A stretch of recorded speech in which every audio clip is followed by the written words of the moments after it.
عدل کی زندگی گزاریں، ظلم سے بچیں۔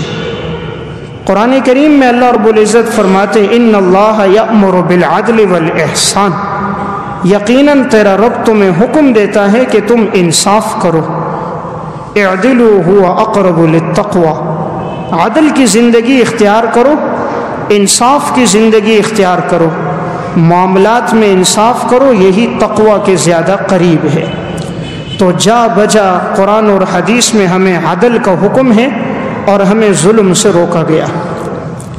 دو گناہ ایسے ہیں کہ جن کی سزا اللہ تعالیٰ انسان کو دنیا میں دیتا ہے، نمبر 1 والدین کی نافرمانی اور نمبر 2 ظلم۔ یہ دو وہ گناہ ہیں کہ جن کی سزا انسان کو دنیا میں مل جاتی ہے۔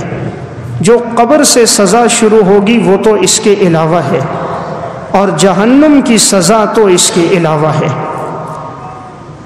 حضرت آدم علیہ السلام سے لے کر اس وقت تک جتنے بھی ظالم لوگ آئے ہیں، اللہ نے سب کو دنیا میں سزا دی ہے۔ کوئی ظالم اللہ کی گرفت سے بچ نہ سکا۔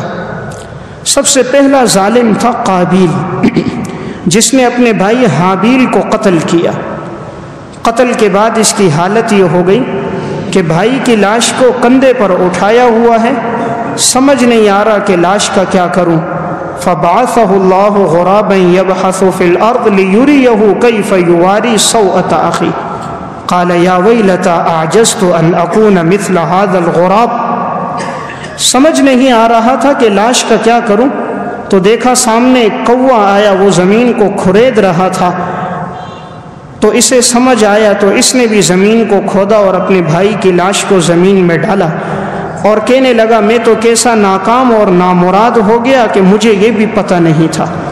اس دن کے بعد اس کی حالت یہ تھی قابیل کی، کبھی دائیں گھومتا کبھی بائیں، عقل نے کام کرنا چھوڑ دیا، اطمینان، سکون، چین ختم ہو گیا، بدحواسی کے عالم میں دائیں بائیں پھرتا رہا، کسی پل چین نہ آیا۔ والد حضرت آدم بھی ناراض ہو گئے، رب العالمین کی ناراضگی بھی ہوئی۔ تو یہ دنیا کا پہلا ظالم تھا۔ آپ صلی اللہ علیہ وسلم نے ارشاد فرمایا کہ جو شخص بھی کوئی قتل کرے گا تو قاتل کو بھی اس کے گناہ کا حصہ ملے گا، اور اسی طرح قابیل کو بھی ملے گا کہ اس نے غلط کام کی، گناہ کے کام کی بنیاد رکھی، تو اس گناہ میں یہ بھی شریک ہوگا۔ تو پہلا ظالم قابیل تھا، وہ بھی اللہ کی گرفت میں آیا۔ اس کے بعد ظلم نمرود نے کیا تھا کہ ابراہیم خلیل اللہ کو آگ میں ڈالا تھا، اللہ کی گرفت میں آیا کہ جو لوگ اسے سجدہ کرتے تھے، اللہ نے ایک لنگڑے مچھر کے ذریعے جو ناک کے ذریعے اس کے دماغ میں گیا، وہی لوگ جو سجدہ کرنے والے تھے آج جوتا نکال کر نمرود کے سر پہ مارتے تھے۔ اللہ نے اس کے سارے تکبر کو خاک میں ملا دیا اور ایک عبرت کا نشان بنا دیا کہ تو اپنے آپ کو بادشاہ اور خدا کہتا تھا، آج دیکھ حالت یہ ہے کہ ایک مچھر کے ذریعے سے ہم نے تجھے سزا دی۔ اس کے بعد ایک ظالم فرعون بھی گزرا تھا کہ جس نے 20,000 بچوں کو ناحق قتل کیا تھا تاکہ موسیٰ علیہ السلام پیدا نہ ہو۔ وہ یہ سمجھتا تھا کہ بچوں کو قتل کرنے کے بعد جو میری سلطنت کے لیے خطرہ بنے گا وہ موسیٰ پیدا نہیں ہوگا، لیکن اس نادان کو کیا پتا تھا کہ رب العالمین اس موسیٰ کو تیرے گھر میں پالے گا اور بتائے گا سلطنت اور اختیار اور قدرت تو میرے پاس ہے۔ اور اللہ نے دکھایا کہ موسیٰ علیہ السلام کی پرورش اسی فرعون کے گھر میں ہوئی، اور اللہ نے پھر فرعون کو بھی عبرت کا نشان بنا دیا کہ یہ بھی ظالم تھا، تو اللہ نے دریائے قلزم میں اسے غرق کیا اور اس کی لاش کو باہر پھینکا۔ اليوم ننجیک ببدنک لتکون لمن خلفک آیہ وان کثیرا من الناس عن آیاتنا لغافلون۔ آج کے دن ہم تیری لاش کو باہر پھینکیں گے تاکہ تو آنے والے لوگوں کے لیے عبرت کا نشان بن جائے۔ آج تک فرعون کی لاش مصر کے عجائب گھر میں محفوظ ہے۔ اللہ نے قیامت تک لوگوں کے لیے اسے عبرت کا نشان بنا دیا کہ یہ وہ شخص تھا جس نے ظلم کیا تھا۔ اسی طرح ایک ظالم ابو جہل بھی گزرا تھا کہ جو معاذ اللہ نبی اکرم صلی اللہ علیہ وسلم کو ستاتا تھا، آپ کو برا بلا کہتا تھا، اسلام اور شریعت کے معاملات میں رکاوٹیں ڈالتا تھا، اللہ نے اس ظالم کو بھی سزا 2 بچوں کے ذریعے، معاذ اور معوذ کے ذریعے دی، اور اس امت کے فرعون کو اللہ نے ان 2 بچوں کے ذریعے سے ہلاک کر دیا اور بتلا دیا کہ تو تکبر اور غرور میں مبتلا تھا اور تیری ہلاکت ہم نے ان 2 بچوں کے ذریعے سے کی۔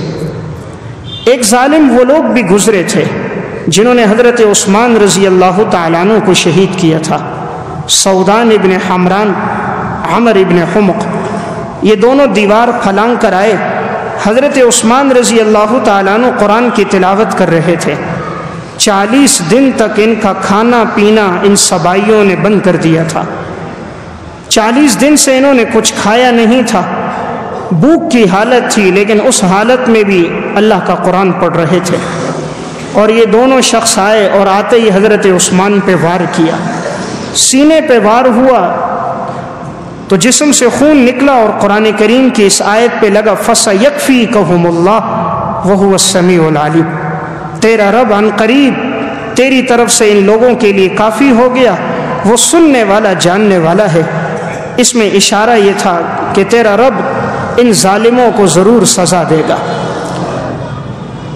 جب حضرت عثمان کی گھر والی نائلہ آگے بڑھی اپنے شوہر کو بچانے کے لیے تو ان ظالموں نے ہاتھ پہ وار کیا تلوار سے، حضرت نائلہ کی 4 انگلیاں کٹ گئیں۔ حضرت عثمان نے زندگی میں کسی کو بد دعا نہیں دی تھی، لیکن جب دیکھا انہوں نے ان کی عزت پہ حملہ کر دیا تو حضرت عثمان رضی اللہ تعالیٰ عنہ نے فرمایا اے اللہ ان کے ہاتھ بھی توڑ دے اور ان کے پاؤں بھی توڑ دے اور کتے کی طرح انہیں موت دے۔ اور آپ کی یہ بد دعا پھر تیر بہدف ہوئی، اور اللہ نے پھر ان ظالموں کو بھی سزا دی کہ ایک وقت آیا شام کی مسجد کے باہر دیکھا 2 شخص بھیک مانگ رہے ہیں، ہاتھ بھی ٹوٹے ہیں، پاؤں بھی ٹوٹے ہیں، زبان کتے کی طرح باہر نکلی ہے، پیاس کی حالت ہے۔ تو ایک شخص نے پوچھا یہ کون لوگ ہیں؟ کہا یہ وہ ظالم تھے کہ جنہوں نے حضرت عثمان رضی اللہ تعالیٰ عنہ کو شہید کرتے وقت وار کیے تھے۔ تو حضرت عثمان کی بد دعا لگی اور اللہ نے ان ظالموں کو بھی دنیا میں عبرتناک سزا دی۔ ظالم وہ بھی گزرے جنہوں نے حضرت حسین رضی اللہ تعالیٰ عنہ کو شہید کیا، شمر بن ذوالجوشن اور اس کے ساتھ جتنے لوگ تھے جو اہل بیت پر جنہوں نے حملہ کیا، اللہ نے پھر ان ظالموں کو بھی سزا دی۔ مختار بن ابی عبید ثقفی کا دور آیا، اس نے ایک ایک شخص کو پکڑ کے قتل کر دیا، کوئی باقی نہ بچا۔ حضرت حسین پر ہاتھ اٹھانے والے اور تیر کا نشانہ بنانے والے، اہل بیت کے خیموں کو آگ لگانے والے اور اہل بیت کے افراد پر ظلم کرنے والے، پھر اللہ نے ان کو بھی ایسی سزائیں دیں کہ ان میں سے ہر ایک کے اعضاء کو کاٹا گیا، بعض کے جسموں کو چیرا گیا، گدھے کی کھال میں ان کو لپیٹا گیا اور پھر آگ لگا دی گئی۔ ان میں سے بھی کوئی باقی نہ بچا، اللہ نے ان کو بھی عبرت کا نشان بنا دیا۔ اس کے بعد بھی جو ظالم آتا گیا، تاریخ گواہ ہے، اللہ نے ہر ظالم کو دنیا میں سزا دی ہے۔ ہندوستان میں شاہ عالم ثانی کا دور تھا۔ شاہ عالم کے پاس جب اقتدار آیا تو اس نے اپنے محسن نادر شاہ کو پکڑا اور پکڑنے کے بعد اس نے اس کے کپڑے اتارے اور سب کے سامنے اس کو نچوایا۔ نادر شاہ اس کی منت سماجت کرتا رہا کہ معاف کر دے، لیکن اس نے اپنے ہی محسن کے ساتھ ایسا سلوک کیا کہ سرعام اس کا لباس اتار کر اسے برہنہ کر کے سب کے سامنے نچوایا۔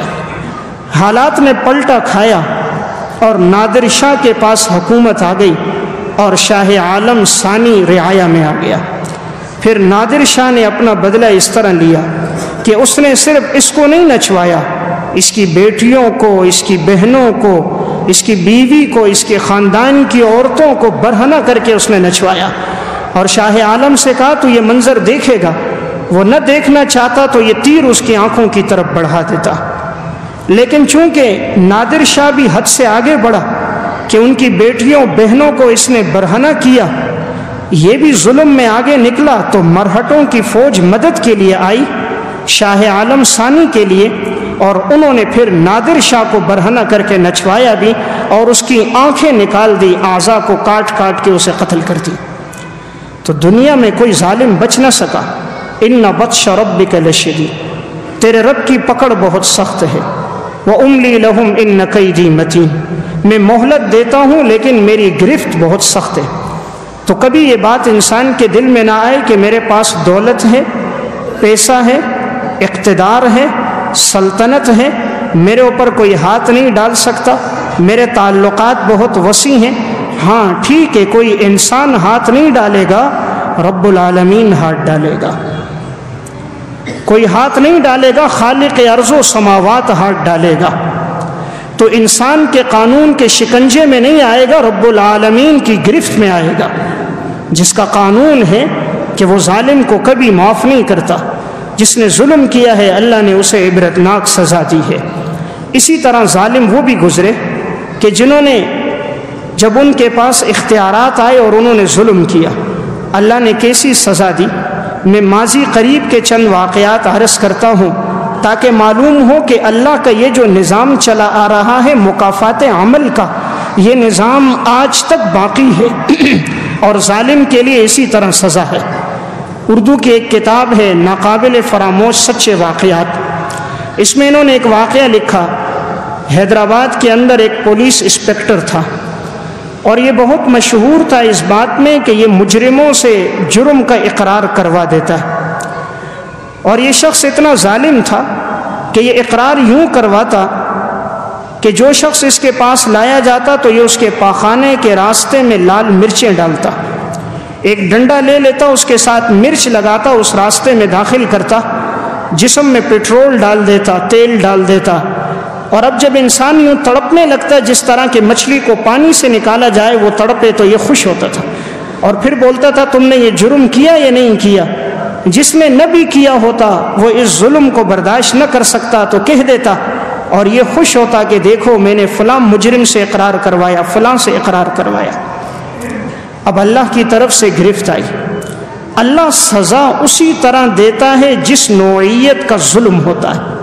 اللہ نے پھر اس کو سزا یہ دی کہ اس کے وہی پاخانے کے راستے میں اللہ نے بیماری لگا دی، اس جگہ میں ورم ہو گیا، وہ جگہ سوج جاتی تھی اور اس جگہ سے خون بہتا، پیپ بہنا شروع ہو جاتی تھی۔ اس کی حالت یہ ہو گئی تھی یہ زمین پہ بیٹھ نہیں سکتا تھا۔ اگر یہ اپنے مقعد کو زمین پہ لگاتا، اپنا نچلا حصہ زمین پہ رکھتا، معمولی سا زمین سے ٹچ ہوتا تو اس کی آوازیں نکلنا شروع ہو جاتی، ایسا چلاتا گویا کہ آسمان تک آواز پہنچ رہی ہو۔ نہ یہ دن میں بیٹھ سکتا تھا نہ رات میں لیٹ سکتا تھا۔ اب یہ سونے کے لیے اپنے ایک ہاتھ کو ایک رسی سے باندھتا، چھت سے باندھا تھا، دوسرے ہاتھ کو دوسری رسی سے باندھ کر چھت سے باندھا تھا، اور یوں یوں کھڑے کھڑے یہ لیٹ جاتا تھا، تھوڑی سی نیند کرتا، باقی نہ اطمینان، چین، سکون اللہ نے لے لیا۔ زمین پر تو تصور نہیں تھا کہ یہ بیٹھ جائے، کسی پلنگ پر بیٹھ جائے، لیٹ جائے، ایسا نہیں، زندگی کھڑے کھڑے گزرتی تھی۔ حالت یہ تھی کہ اس جگہ میں اتنا درد، اتنی تکلیف ہوتی، اتنی شدت تھی اسے کہ کسی کو بتا بھی نہیں سکتا تھا، چیخنا چلانا اس کا تھا۔ چند سالوں تک اس بیماری میں رہا، لوگوں کو کہتا تھا کہ میں نے لوگوں پہ ظلم کیا اور ان کے اس راستے میں میں نے مرچ کو داخل کیا تو اللہ نے مجھے میرے اس جرم کی سزا دی۔ تو ان بطش ربک لشدید، تیرے رب کی پکڑ بہت سخت ہے۔ جس کا دنیا میں بدلہ لینے والا کوئی نہ ہو پھر اس کا بدلہ اللہ لیتا ہے۔ اللہ پھر ایسا بدلہ لیتا ہے کہ آنے والے لوگوں کے لیے عبرت کا نشان بنا دیتا ہے۔ آج انسان طاقت کے نشے میں دوسرے کی زمینوں پہ غصب کر رہا ہے، غریب کی دیہڑی روک رہا ہے، مزدور کی اجرت اسے نہیں دے رہا، اقتدار کے نشے میں کسی کو بند کرا رہا ہے، کسی کو سلاخوں کے پیچھے دھکیل رہا ہے، کسی کو قتل کروا رہا ہے، کسی کی آنکھوں کی بینائی ظلماً چھین رہا ہے۔ کبھی یہ نہ سمجھے کہ میرے اوپر کوئی ہاتھ نہیں ڈالے گا، یہ مظلوم کی بد دعا عرشوں پہ پہنچے گی اور پھر یہ اللہ کی گرفت میں آئے گا۔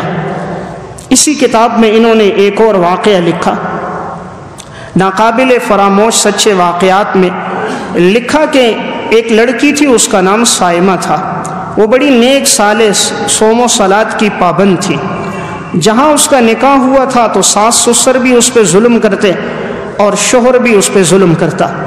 یہ لڑکی برداشت کرتی رہی، کسی طرح نباہ ہو اور طلاق سے بچ جاؤں، جو ظلم ہوتا برداشت کرتی، لیکن وہ لوگ حد سے آگے بڑھ گئے، یہاں تک کہ اس کا ذہنی توازن بھی کچھ خراب ہو گیا، کہ ہر وقت مار پیٹ، ہر وقت تانے، ہر وقت تکلیفیں، یہاں تک ہوا کہ اسے ایک دفعہ گھر سے نکالا، پھر یہ واپس لوٹ کر آئی تو انہوں نے دوسری دفعہ اس کو نکال کر پیچھے سے طلاق نامہ بھیج دیا کہ ہم نے اس کو 3 طلاق دے دی۔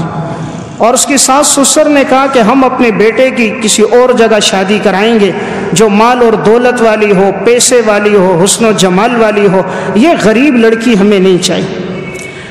مال کے نشے میں، دولت کے نشے میں ایک مظلوم پہ ظلم کیا۔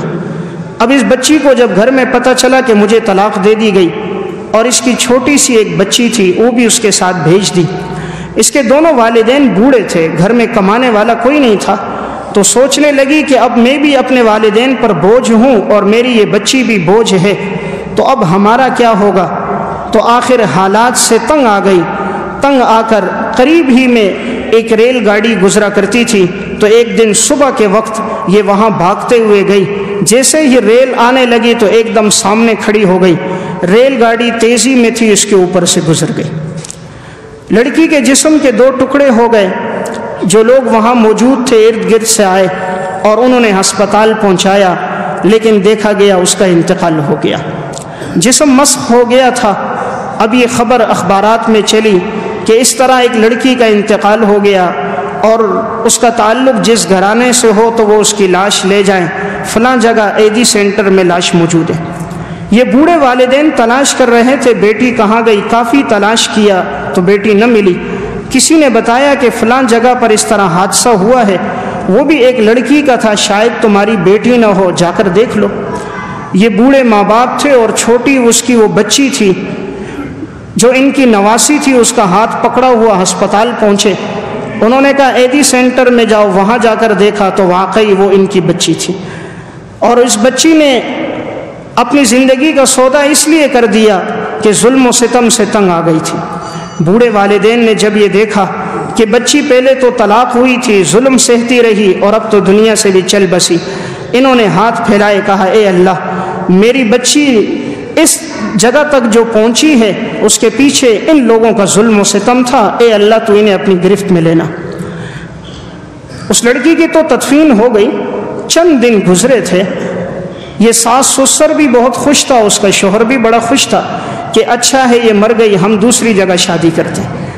نکاح کی بات ہو گئی، باراتیوں کے لیے بس جا رہی تھی، اس بس کے اندر یہ ساس بھی موجود تھی، سسر بھی موجود تھا، اور اس کا شوہر یہ لڑکا بھی موجود تھا۔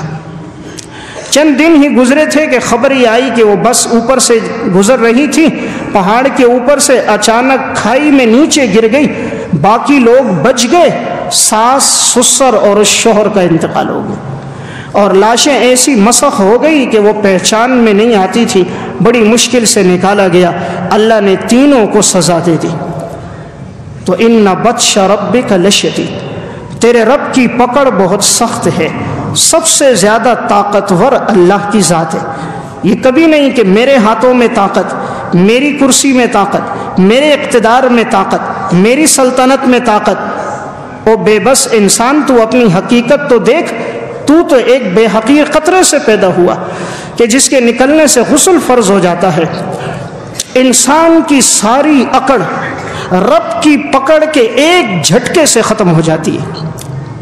انسان کی ساری عقل رب کی پکڑ کے ایک جھٹکے سے ختم ہو جاتی ہے۔ رب صرف ایک جھٹکا دیتا ہے اور پتہ چل جاتا ہے یہ تیرے رب کی پکڑ ہے۔ یہ آنکھوں میں بینائی تو رب نے ڈالی، کانوں میں شنوائی تو رب نے ڈالی، یہ معدہ، یہ دل، یہ سب جو کام کر رہے ہیں یہ رب کے حکم سے کر رہے ہیں۔ کبھی یہ نہ سمجھنا کہ میں کسی پہ ظلم کر دوں اور میرے اوپر کوئی ہاتھ نہیں ڈالے گا۔ اللہ ہر ظالم کو دنیا میں سزا دیتا ہے۔ اردو کی ایک کتاب ہے مکافات عمل، اس کتاب میں انہوں نے ایک واقعہ لکھا۔ یہ واقعہ ملتان شہر میں پیش آیا۔ وہاں ایک فوج کے بریگیڈیئر تھے، جب وہ لٹیر ہوئے تو اس کے 2 شوق تھے۔ اس بریگیڈیئر صاحب کا ایک شوق یہ ہوتا تھا کہ میں مرسیڈیز گاڑی میں گھوموں، تو اس نے ایک گاڑی لی ہوئی تھی، اس میں گھومتا تھا۔ دوسرا شوق اس کا یہ تھا کہ ہمیشہ 1,00,000 2,00,000 روپے اس کے جیب میں ہوتے، لوگوں کے سامنے بیٹھتا تو پیسے گنتا اور کہتا میرے پاس اتنی دولت ہے، اتنی دولت ہے، جیب میں سامنے نوٹوں کی گٹھیاں رکھتا، جہاں بیٹھتا تو جیب سے پیسے نکالتا، لوگوں کے سامنے رکھتا۔ اور اپنی مرسڈیز گاڑی میں گھومتا تھا. اس کی زندگی میں تکبر تھا، ایک فرعون بنا تھا. اس نے اپنی زمینیں خریدی، زمینوں میں کسان رکھے، وہ کھیتی باڑی کیا کرتے تھے، گنے کی فصل وہاں کاشت ہوتی تھی. ایک دفعہ ایسا ہوا کہ یہ اپنی زمین پہ گیا اور اپنے تمام مزدوروں کو بلایا. سارے مزدور آ گئے. جیسے یہ آئے تو ایک مزدور کو آنے میں تھوڑی سی تاخیر ہو گئی. تو اس نے کہا تم کیوں جلدی نہیں آئے؟ تو اس نے کہا کہ حضرت میں کام کر رہا تھا، فلاں جگہ پر بیج ڈال رہا تھا اور زائد پتوں کو ہٹا رہا تھا، اس لیے مجھے دیر ہو گئی. تو اس نے فوراً ڈنڈا لیا اور مارنا شروع کر دیا کہ میں نے بلایا اور تو دیر سے آیا، ہمارے ٹکڑوں پہ پلتا ہے اور پھر بھی ہمارے حکم میں تاخیر کرتا ہے. تو چونکہ گردن کے اندر اکڑ تھی تو اس نے جو مارنا شروع کیا، وہ مظلوم بھاگا اپنی جان بچانے کے لیے. بھاگتے ہوئے سامنے ایک جھونپڑی تھی، اس جھونپڑی کے اندر چلا گیا اور اندر سے اس نے کنڈی لگا دی. اس ظالم نے کیا کیا، اپنی اسی گاڑی سے پٹرول نکالا اور اس پٹرول اس پہ ڈال کر وہیں پہ اسے آگ لگا دی. اللہ کی پکڑ کیسے آئی؟ چند مہینے گزرے، اس کے گھٹنوں میں درد شروع ہو گیا. علاج کے لیے گیا، کوئی افاقہ نہ ہوا. تھوڑا وقت اور گزرا، جسم پہ فالج آ گیا. اب جسم حرکت نہیں کر سکتا تھا، نہ ہاتھ حرکت کرتے نہ پاؤں حرکت کرتا. بالکل چارپائی پر آ گیا، اٹھنے بیٹھنے کے قابل ہی نہ رہا. کھانا بھی اسے کھلایا جاتا تھا، قضائے حاجت کے لیے بھی اسے اٹھا کر لے جایا جاتا تھا، قضائے حاجت بھی بستر پر. لیکن اس کا وہ نشہ ختم نہ ہوا. ایک دفعہ جب اس کی فصل پکنے کے قریب ہو گئی تو اپنے نوکروں سے کہا مجھے گاڑی میں ڈال کے لے کے جاؤ تاکہ میں اپنی فصل دیکھوں. نوکروں نے اسے گاڑی میں ڈالا اور اسے لے کر گئے. گنے کی فصل تھی، پک چکی تھی، کٹائی کا وقت چونکہ قریب تھا تو چلتے چلتے اس کی زمین میں پہنچے تو آگے راستہ نہیں تھا، وہاں گاڑی روکی. تو اس نے ڈرائیور سے کہا کہ جاؤ تم بھی ذرا گھوم پھر لو اور میری سیٹ اوپر کرو تاکہ میں بھی اپنی فصلوں کو، اپنی زمینوں کو دیکھوں. اور کہا گاڑی کا اے سی چلا دو تاکہ میں گاڑی کے اندر رہوں. اب اس کا جسم تو حرکت کر نہیں سکتا تھا، فالج میں مبتلا تھا. نوکر آگے چلا گیا. اللہ کا کرنا کہ کوئی شخص وہاں سے گزر رہا تھا تو وہ سگریٹ پی رہا تھا. اس نے سگریٹ پیا اور جو ماچس کی تیلی تھی وہ اس نے وہاں پھینک دی. گنے کے جو درخت ہوتے ہیں اس کو آگ بہت جلد لگتی ہے اور اس کی جھاڑیاں آگ بہت پکڑتی ہیں. اس لیے جب گڑ بنایا جاتا ہے تو اس کے نیچے ان جھاڑیوں کو ڈالا جاتا ہے، یہ فوراً آگ کی تپش کو لیتی ہیں، اسے چھوئی کہتے ہیں. آنن فانن یہ آگ پکڑتے ہیں. تو جیسے اس نے تیلی ڈالی اسے بھی پتہ نہیں، وہ آگے چلا گیا، ایک دم آگ لگی اور آنن فانن آگ بڑھتی ہوئی آئی اور اس کی گاڑی کو بھی آگ لگ گئی. پٹرول تھا گاڑی کے اندر، یہ شخص وہیں جھلس کے مر گیا. جب دیکھا گیا تو یہ وہی جگہ تھی جس جگہ میں اس نے چند مہینے پہلے اس غریب کسان کو آگ لگائی تھی. وہی جگہ، وہی مقام جس جگہ اس نے غریب کو آگ لگائی تھی، خدا نے اس کے جسم کو اسی جگہ اور اسی مقام پہ جلا دیا. اور اللہ نے بتایا ان بطش ربک لشدید، تیرے رب کی پکڑ بہت سخت ہے. وَأُمْلِي لَهُمْ إِنَّ كَيْدِي مَتِينٌ، ہم ڈیل ضرور دیتے ہیں لیکن ہماری گرفت بہت سخت ہے. اس لیے تو نبی اکرم صلی اللہ علیہ وسلم نے ارشاد فرمایا کہ اللہ تبارک و تعالی ظالم کو مہلت دیتا ہے اور پھر اللہ پکڑتا ہے تو لم یفتہ، پھر اللہ چھوڑتا نہیں، پھر ایسا پکڑتا ہے کہ اللہ اس شخص کو پھر عبرت کا نشان بنا دیتا ہے. اس لیے میں عرض کر رہا تھا آج کے معاشرے میں یہ گناہ بڑھتا جا رہا ہے. جس کے پاس جو اختیارات ہیں وہ غلط استعمال کر رہا ہے. کوئی کسی کی زمینوں پہ غصب کر رہا ہے، کوئی مظلوم کے حق کو دبا رہا ہے، کوئی بیواؤں پہ ظلم کر رہا ہے، کوئی یتیموں کے مال پہ قبضہ کر رہا ہے، کوئی مزدور کو اس کی مزدوری نہیں دے رہا، اور کوئی شخص کام کرنے والوں کی تنخواہوں کو روک رہا ہے اور کہتا ہے جاؤ جو کرنا ہے سو کر لو. حالانکہ نادان نہیں سمجھتا اللہ نے مجھے مال دیا اور اس کو اگر غربت میں رکھا تو یہ رب کی طرف سے آزمائش ہے، تو کہیں ایسا نہ ہو اللہ کی طرف سے پکڑ سخت آ جائے. تو میں عرض کر رہا تھا یہ گناہوں میں ایک بڑا گناہ ظلم کا گناہ ہے کہ انسان اس گناہ سے اپنے آپ کو بچائے. معاشرے میں جہاں بھی یہ گناہ بڑھتا نظر آیا اللہ تعالیٰ نے فوراً سزا دی ہے اس شخص کو. اردو کی ایک کتاب ہے ناقابل فراموش سچے واقعات، انہی میں نے ایک واقعہ لکھا کہ ایک خاتون کی 2 بیٹیاں اور 3 بیٹے تھے۔ اس کے گھر میں بوڑھی ساس تھی۔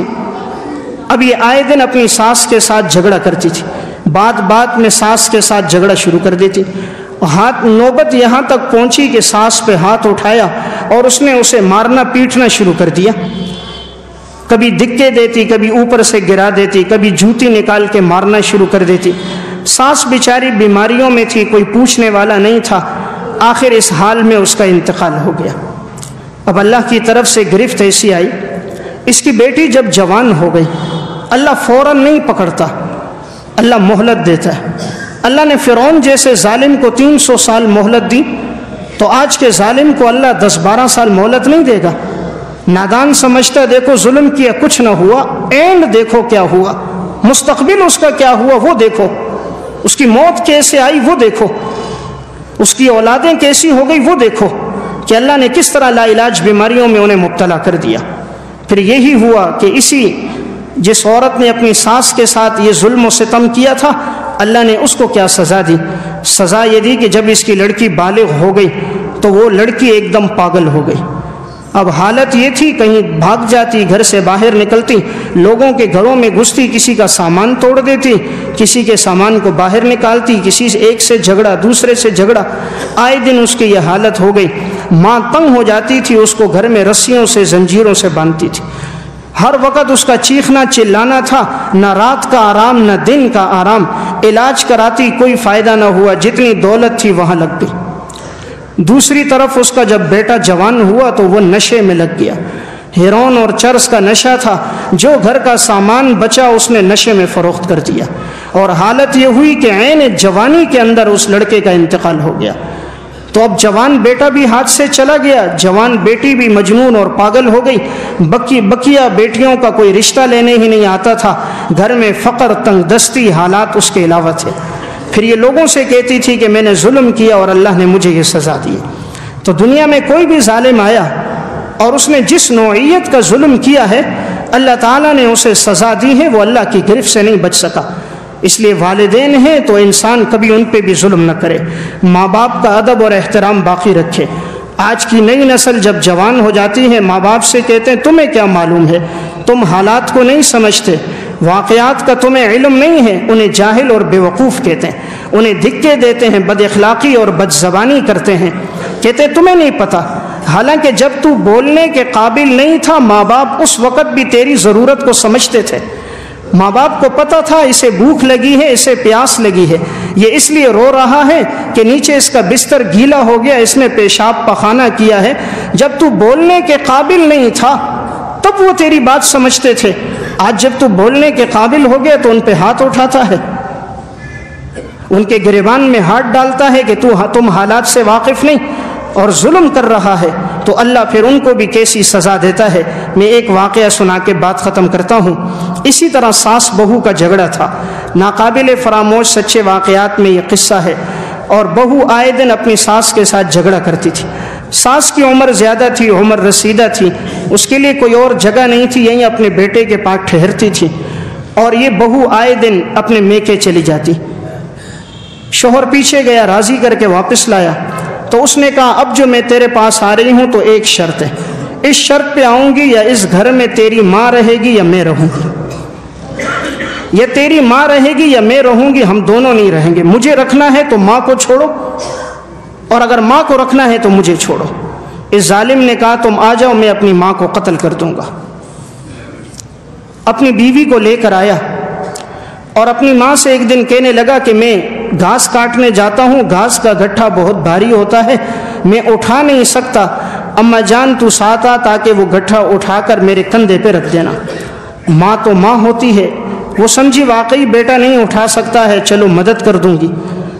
تو یہ ماں اپنے بیٹے کے ساتھ گئی، بیٹا جنگل میں ایک جگہ پہنچا، گھاس کاٹی، اسے باندھا، اماں سے کہا اٹھا۔ اماں جی جیسے نیچے ہوئی اٹھانے کے لیے، اس کے ہاتھ میں کلہاڑی تھی، اور یہ کلہاڑی لے کر جیسے ہی اپنے ماں کے سر پہ وار کرنے لگا، گویا اللہ کا عرش ہل گیا، ایک دم زمین نے اس کو پکڑ لیا، اللہ کی گرفت میں آیا اور کلہاڑی اس کے ہاتھ سے گر گئی۔ ماں نے جو یوں دیکھا کہ میرے اوپر حملہ کر رہا تھا تو ماں بھاگتے ہوئے گھر کی طرف آئی، کہیں دوبارہ میرے اوپر حملہ نہ کرے۔ اللہ نے زمین کو حکم دے دیا تھا کہ تو اس کو اپنے اندر لے لے۔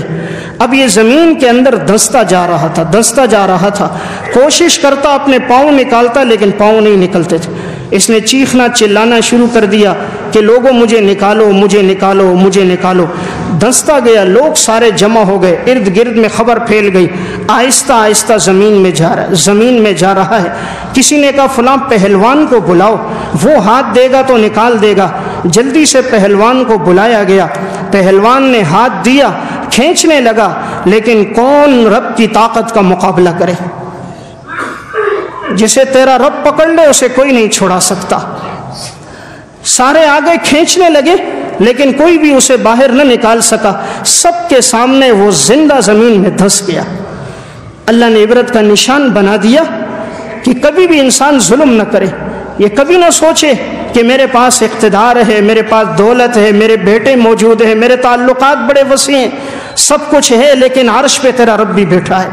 وہ رب العالمین ظلم نہیں کرتا، وہ عادل ہے، وہ عدل پر فیصلے کرتا ہے، نہ وہ ظالم ہے نہ ظلم کو برداشت کرتا ہے۔ تاریخ انسانیت گواہ ہے، جس نے بھی ظلم کیا ہے رب نے سزا دی۔ تو معاشرے میں یہ بڑھتا ہوا جو ظلم نظر آ رہا ہے، ہر جگہ ظلم ہو رہا ہے، اولادیں ماں باپ پہ ظلم کر رہی ہیں، شوہر بیوی پہ ظلم کر رہا ہے، ساس بہو پہ ظلم کر رہی ہے، مالک اپنے نوکروں پہ ظلم کر رہے ہیں، بھائی بھائی سے دست و گریبان ہے، طاقتور مظلوم کو پیس رہا ہے، ہر جگہ ظلم کی چکی میں مسلمان پستے نظر آ رہے ہیں، اور نادان یہ سمجھتا ہے میرے اوپر ہاتھ کون ڈالے گا۔ میں نے یہ چند ایک واقعات سنا کر آپ کو یہ بات بتلائی ہے کہ اللہ کی پکڑ بہت سخت ہے، اور نبی اکرم صلی اللہ علیہ وسلم کا ارشاد ہے اتق دعوت المظلوم فإنہ لیس بینہ وبین اللہ حجاب۔ مظلوم کی بد دعا سے بچو، اس کے اور اللہ کے درمیان میں کوئی پردہ حائل نہیں۔ اس لیے اگر کسی پہ ظلم کیا ہے انسان دنیا میں معافی مانگ لے، جو اس کا حق ہے وہ حق اس کو واپس کر دے۔ اس دن کے آنے سے پہلے جس دن مال دولت پیسہ عہدہ کوئی کام نہیں آئے گا، اور اللہ کی پکڑ آنے سے پہلے انسان توبہ کر دے اور معافی مانگ دے، کہیں ایسا نہ ہو رب کی پکڑ آئے اور ایسی سزا میں مبتلا ہو جائے کہ پھر لوگوں کے لیے عبرت کا نشان بن جائے۔ اللہ مجھے اور آپ کو عمل کی توفیق۔